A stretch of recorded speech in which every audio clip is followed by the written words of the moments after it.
Okay, hello and welcome to my video. My name is Wade Smith, and I am a third degree brown belt in Isshinryu Karate.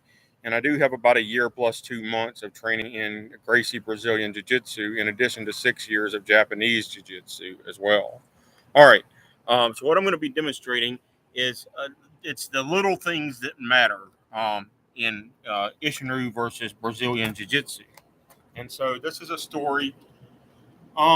During COVID, around a couple months into COVID or whatever the heck it happened, it was still legal if you wanted to sign a disclaimer to go to jiu-jitsu classes. So we just signed a disclaimer and signed off on the classes and went to it anyway. And there was a young man. He's actually younger than me, and he is a full-time professional MMA fighter. At that time, he had 6 wins and 5 losses, so he's a little better than 50-50 in the professional league. Um, but he is a natural heavyweight. I'm not a natural heavyweight. I'm supposed to be either a welterweight or super welterweight or maybe a light heavyweight, but not a heavyweight. So I'm a little overweight still. I'm not exactly sure because it's been a long time, but I think I'm supposed to be about 185 pounds. And I'm certainly more than that now. But anyway, he was a natural heavyweight, and he's a second degree black belt at Gracie Jiu-Jitsu, trained under Professor Raphael Gracie at the Gracie United Dojo in Hammond and Ponchatoula. And he's also a first degree black belt in Isshinryu, so he and I have a lot in common. And so he paired up with me while we were teaching, while the second degree black belts were teaching the class. And him being a natural heavyweight and quite a big heavyweight, not a super heavyweight, because he is legal size in the heavyweight division now. I'd say he goes about 245 to 250 of pretty much solid muscle now, whereas the first time I had met him, he was somewhat overweight. And so at some point, there was a takedown, which I probably took him down, but I ended up inside his guard. He was on bottom, and his guard is like a vice, him being a natural heavyweight and me being more like a natural middleweight, maybe. Um, his guard was like a vice. I didn't stand much chance of breaking out of his guard once I was on the inside of his guard, and I really needed to pass his guard and get some kind of sidearm control or headlock on him, or side control or headlock or full mount on him to beat him using the UFC Unified MMA legal rules. But since it was a street self-defense class as well, I was like, I'm pretty sure I cannot get out of this legally according to legal MMA rules. And I don't know if this is legal MMA, but if it was a street self-defense, this is what I'm going to do. Because I told him, I was like, because I had both of my hands together, I made sure I wasn't going to give up an arm bar and get defeated. And of course, I got him with this thing right here in the neck, and he had to tap out, even though he had me in his guard. I hurt him so bad that he had to tap out. And then he was like, that's really not legal in MMA anymore. Um, but if it was a street fight and I absolutely had to fight a much bigger opponent and ended up on the ground with them, I could just rip their muscle groups out like that.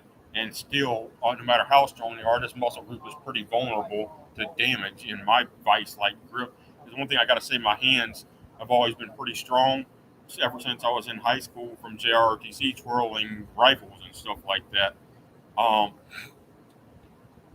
So once I get my grip on that muscle right there, you're going to tap. I don't care if you're a heavyweight or super heavyweight. I don't care if you're Brock Lesnar. I'm either going to tap you or I'm going to rip and lose. So it's the little things that matter. And this was Professor Nunzio at the Raphael Gracie's Gracie United dojo. And again, he is a second degree black belt in Gracie Jiu-Jitsu and a first degree black belt in Isshinryu Karate. And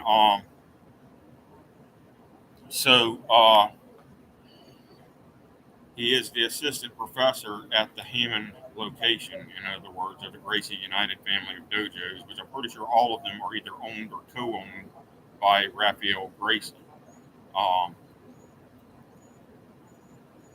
And I did learn a lot in Professor Raphael Gracie's dojos. I have attended classes at 3 of the dojos before for about a year and 2 months of instruction altogether. But I'll say that like his green and blue belts, the ones that have trained directly under him a lot that are green to blue belt and above, they're next to impossible to beat without you also being a blue belt or better in Gracie Jiu-Jitsu. I mean, on the ground, I don't want to mess with a blue belt that's trained directly under him on the ground if I have to do it by MMA rules. On the other hand, if it starts in the standing position and I can do striking and use any jiu-jitsu technique I know, then I can still beat them. But if I'm limited to what the MMA rules are, they will tend to beat me because they're just more experienced on the ground, in spite of all things. All right, so if it's a street fight, I can still beat a Gracie practitioner because I still know the little things from Isshinryu to beat them.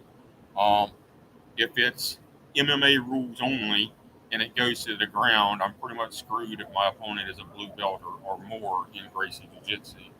I'll just admit that. And the first time I attended there for a year, they let me wear my Isshinryu brown belt, third-degree brown belt to class. And the thing is, I was there for an entire year, and he never promoted me. So I guess he must have considered me a brown belt. But he said he wouldn't sanction me until I earned the blue belt ranking in Gracie Jiu-Jitsu. So he never technically gave me a belt promotion. So I don't know if that's fair or not. But one way or another, I'm going to get sanctioned to fight in Muay Thai because I do, in fact, have my third-degree brown belt. And I don't know exactly where it is, but I do have my third-degree brown belt plaque that is signed by Master Sensei Mark Myers of Myers Family Karate in Isshinryu Karate. So I should be sanctionable for both amateur and professional fights, in my opinion. And that's like, I don't know, other than the fact that I've waited too long and I'm 42 years old, I don't see any reason why I shouldn't be able to fight. All right.